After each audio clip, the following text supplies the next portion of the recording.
look at this map, and I want you to see how there's just tons of battles, right? Tons of battles. But you don't see much movement, right? I want you to compare that to World War II maps. You remember World War II maps? Look at that. There are probably less battles, but more movement, right? It's pushing. It's very, very offensive. Here, you've got a lot of battles in a small area, but there's no movement. And a lot of that's based on how they fought the war. And one of them was called a search and destroy mission. So what happened is, you got your platoon or a couple platoons, and you get evidence that there is some Viet Cong or there's some Liberation Front, whatever, in some area or in some village or near some village. And you and your platoon, and you go out there and you search them out and you attempt to engage them, right? So you engage them, and then what do you do when you're engaging them? You call in air support, and what are the air support going to drop? They're going to napalm an area. So you get in and you engage the enemy and you napalm and you get out. Napalm, which actually when I see a really famous video of it at Napalm Village, actually we'll see a young baby who's been napalmed and like the skin's falling off and some of the clothes have been burnt onto the child. It's actually pretty horrific. But it's really famous, so I want to show it to you.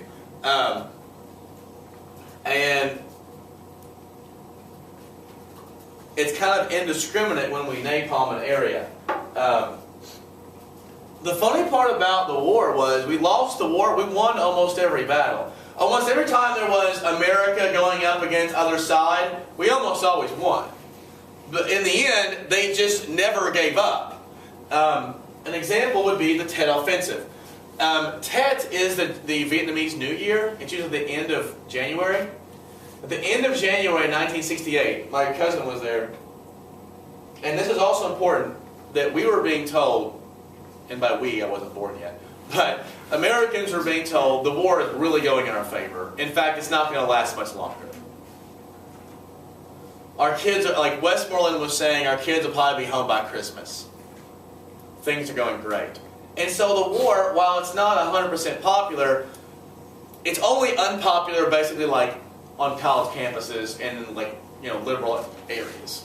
It's not nationwide unpopular yet, but here's what's going to happen. In late January, the Viet Cong and the Northern Liberation Front have a massive offensive against the South and against Saigon itself. It's called the Tet Offensive. The funny part about this is the Tet Offensive militarily was a disaster. The Americans won big time. We repelled them back and we gained ground. But if you are the American public, what are you taking out of the Tet Offensive? We're not almost done. If we had almost beaten them, what would they not be doing? Mounting an offensive, right? You don't mount an offensive when you're almost dead. And so what Americans start saying is, we're being lied to. And Americans hate being lied to. Have you noticed that every time a president comes out and admits they've done something wrong, what happens to his popularity? It goes up. It goes up. Americans just don't want you to be lied to them. Do whatever you want. Have sex with however many you want, Clinton. Just don't lie to us. That's kind of what we've been taught. Right? Bush learned this. Bush was a really good politician. He had a bunch of he called them youthful indiscretions, although his youth stopped when he was 43. But what did he do? He said, this is what I did. And you know what? I'm born again. It's all right. Americans forgave him. Obama did cocaine and admitted to it. When I was a kid, I tried pot a bunch of times. I even tried cocaine. But I think drugs are horrible now. This is what I did. Guess what America said? Whatever. All right. Glad you're not on coke now. But you weren't born in America. Right. Yeah, it's funny that we were like, we passed over the cocaine thing and went right to, he's like, I'm giving you the cocaine thing. Focus on this. We're like, no, we're going to focus on something that's not true. We're going to believe the non-true stuff. But they both learned from Clinton. America will be okay with you if you just admit to stuff. Americans are okay with you being human so long as you're not a liar. Here's the best example. Hunter, with your sweatshirt, that we are going to never like from now on. Lance Armstrong. And hey, listen, I am you know what he started doing before he became a cyclist? Triathlon. What kind of cancer did I have? What kind of cancer did he have? He and I are boys. He lied. He was my man, and he lied. I'm not happy about it, Hunter. It's true. Hopefully he wouldn't be in this much trouble. If he was to come out and said, yes, everybody, and by the way, every cyclist did, right? It was the dirtiest sport in the world. But, okay. So now let's talk about critics.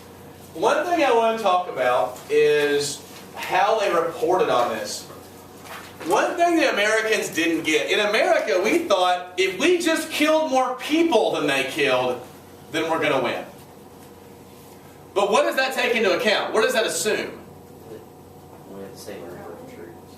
Well, we had the same number of troops, but also that both countries have the same viewpoint as what they're willing to withstand, right? But Americans were fighting way off. The Vietnamese were fighting for their country. We talk about this all the time. When do you tend to fight harder? On your home or when you're away? Right, you're a home game. You're fighting harder, right? They put up with way more stuff. Americans have never liked to be dealing with huge numbers of losses of life. We just have never been okay with that. And I'm glad we're not okay with it. But like the Russians are just like, 10 million, 20 million, whatever. We're going to keep on trucking. If it was the Vietnamese versus the Russians, it would have been awful. They probably would have just... Jungle fighting versus, yeah, they could have had like a home and away. You come and fight in the snow, we'll go fight in the jungle, and it would have been awful. But but every night on the TV, people would stick glued to the TV, and every night they would show reporting from Vietnam, and every night they would show the weekly body count. Them and us, the body count. And you see American dead soldiers being carted out of the jungle. And can you see how this would have a real effect on how you see the war? You're seeing Americans. Today, it's illegal to show a dead American soldier. It's illegal. Literally, it's against the law for a TV network or any television to broadcast a dead American soldier. Today, in fact, even when they show coffins, it's very, very iffy. The Defense Department didn't like having coffins being shown. They don't want to have Americans be reminded of what war is really like. Because in a lot of Americans' minds, war means if you get killed, you get shot right here and you never feel it. Right? That's not what happens. But it's easier for Americans to think of it that way. That way we won't question getting into skirmishes as much. But the body count was one thing. And the last thing I want to talk about with media is a guy named Walter Cronkite. You ever heard the name Walter Cronkite? Ask your parents, especially your grandparents, about Walter Cronkite. This was back when there was only like 3 or 4 channels. Walter Cronkite did CBS News. And people got their news from newspapers and from evening news.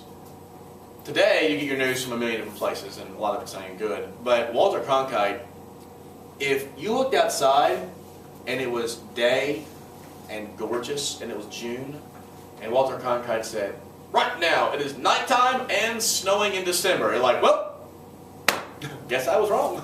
Walter Cronkite told me it's nighttime in December. He has to be right. He was who delivered America its news. He was totally believable. And he went over to Vietnam doing some journalistic work, and he was quoted as saying, he was overheard and quoted as saying, let me get the quote right.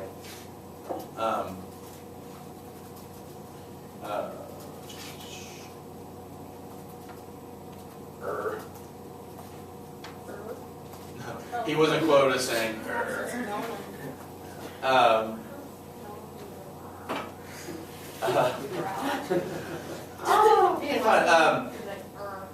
oh, here it is.